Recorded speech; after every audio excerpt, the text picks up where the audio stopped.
Have you ever trusted someone just because they sounded religious? Have you ever said yes in the name of Islam, only to realize it was never really Islam at all? What happens when someone hides deception behind the words of the Prophet, peace be upon him? Before we begin, don't forget to like this video, subscribe to the channel, comment where you're watching from. Let's begin. I met him at a religious seminar. Not in a coffee shop. Not online. Not even through a friend. He was the brother who stood up after the lecture and corrected the speaker, not arrogantly, but with the confidence of someone who had memorized the Quran and understood the deen well. He spoke with eloquence, quoting hadith like he'd lived among the companions. Sisters lowered their gazes. Brothers shook his hand. And I noticed his taqwa before I noticed his smile. He didn't approach me directly, of course not. He was too honorable for that. Instead, a few days later, he sent a message through a sister I knew. There's a brother interested in marriage. He asked if you're open to a halal discussion. I said Bismillah. He called with adab, never too long. His voice was soft but steady. He would say, Zainab, please ask your Maram to be on the next call, Insha'Allah. And my heart trusted him. He said his parents were very cultural, and not yet ready to meet me until he secured his next contract abroad, but he wanted to secure his deen first. He said he didn't want to delay the halal. He didn't want to fall into haram. We can do a private Nikkah, just between us and Allah. Until we formalize it, the Prophet, peace be upon him, allowed it in urgent situations. And I didn't know better. I asked, will it be valid? He smiled and said, of course, as long as we say the words. You are my amana. And in my innocence, in my longing to be a righteous wife, I said yes. But I had no idea I was about to be fooled, not by a man, but by a manipulation cloaked in religion. I was about to enter a marriage that never really existed. And the cost was everything. Subscribe to the channel so you don't miss the next part. Tell us where you're watching from and comment below. Ya Allah, protect us from wolves who wear the skin of piety. The day we got married, there was no imam, no wali, no witness, no contract, no mar, just words. He told me to repeat after him. I accept you in marriage in the name of Allah. He said it was enough. He said Allah was our witness. He said this is how the righteous used to do it when the world rejected them. And I was naive. I thought it was halal. I thought we were married in the sight of Allah. I wore a white scarf that day. I didn't dress up. I didn't put on makeup. I wasn't excited. I was nervous. But I convinced myself this was noble. That we were choosing deen over dunya. He held my hand and whispered a dua. And that was it. No celebration. No Nikkah announcement. No visit to my family. He said, let's keep it between us for now. People don't always understand. And I believed him. I told no one. But that night, I cried. Not from joy, but from the ache of uncertainty. A part of me whispered, this doesn't feel like marriage. But he would say things like, the Sahaba didn't always do big weddings. Your silence is Sabr, and Sabr will bring reward. Don't worry. One day, I'll tell the world you're my wife. And I wanted to believe it, because to doubt him would mean I doubted someone who quoted Quran, who wore a kufi, who prayed tahajjud. I didn't want to be the suspicious wife. So I stayed quiet. But the silence started to eat me alive. Because a lie wrapped in Islamic words is still a lie. And I was about to learn that the hard way. Subscribe to stay with this journey, it's just beginning. Comment where you're watching from and say, Ya Allah, protect us from deception that wears a thobe. Weeks passed. Then months. Still no one knew. No family. No friend. Not even his neighbors. He would visit late at night, leave before far. Always watching the clock, always telling me soon, inshallah. Just be patient. I wanted to believe there was wisdom in the secrecy. But deep down, I began to feel like a secret. Like a sin, not a spouse. And yet he kept me hopeful. He said, I'm only hiding this for your own good. If my family finds out now, it could destroy us. You're my halal, don't let shaitan make you doubt it. And still, I said nothing. Until one day, I found his phone unlocked.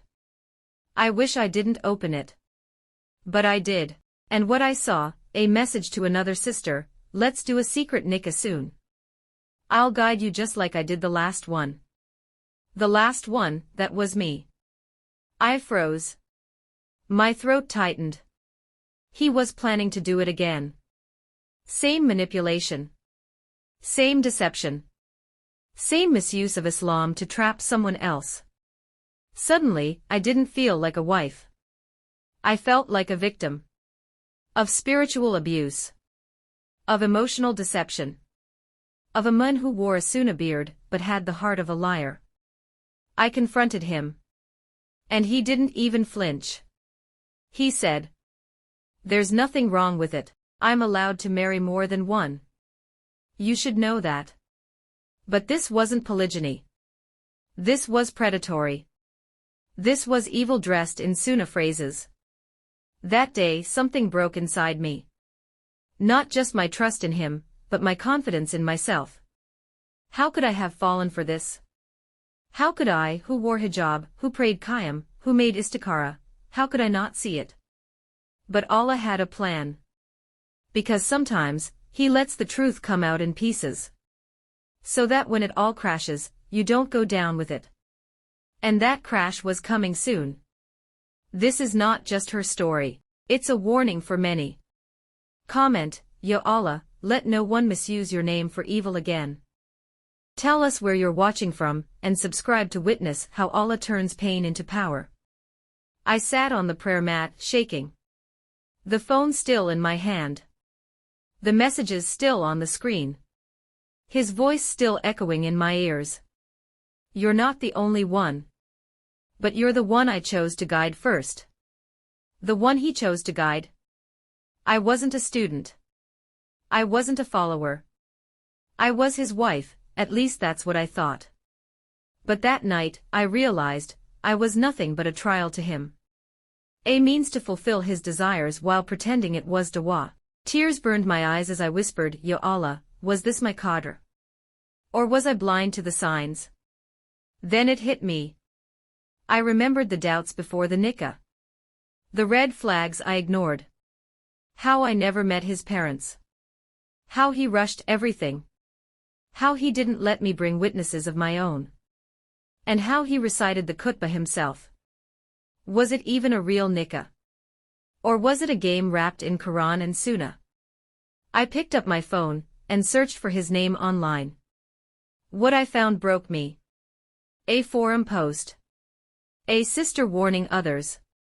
Beware of this man. He marries in secret, then disappears.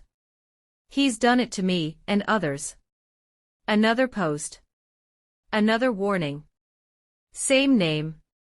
Same pattern. Same lies. I wasn't his first. I wasn't his only. And worst of all, I wasn't even the last. My world shattered. Everything I believed about him was a lie. But I still had one thing left. Allah. And when the world deceives you, that's the only anchor you need. I went into sujud. Not asking for revenge, but begging for clarity. And the next day, Allah gave it to me. Have you ever been lied to in the name of religion? Share your country in the comments. Subscribe to witness how Allah defends His servants when no one else will. The next morning, I woke up with swollen eyes and a heavy chest. Sleep hadn't come easy. And peace felt like a distant dream. But something inside me whispered, you can't stay silent anymore. I reached out to the sister who had written the online warning. Her number was in her profile bio. My fingers trembled as I typed, Assalamu alaikum. I believe. I went through the same thing. She replied in minutes. And just like that, a door opened I didn't know I needed. We spoke for hours.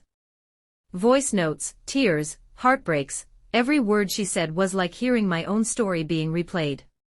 He quoted hadith to make me feel guilty for asking questions. He refused to sign any legal paper. He said a Nikkah is only between Allah and us. And worst of all, she wasn't the only one who contacted her. There were 3 other sisters she knew of. All of them used under the same disguise. She ended her message with, "You're not alone, dear sister. But we must speak.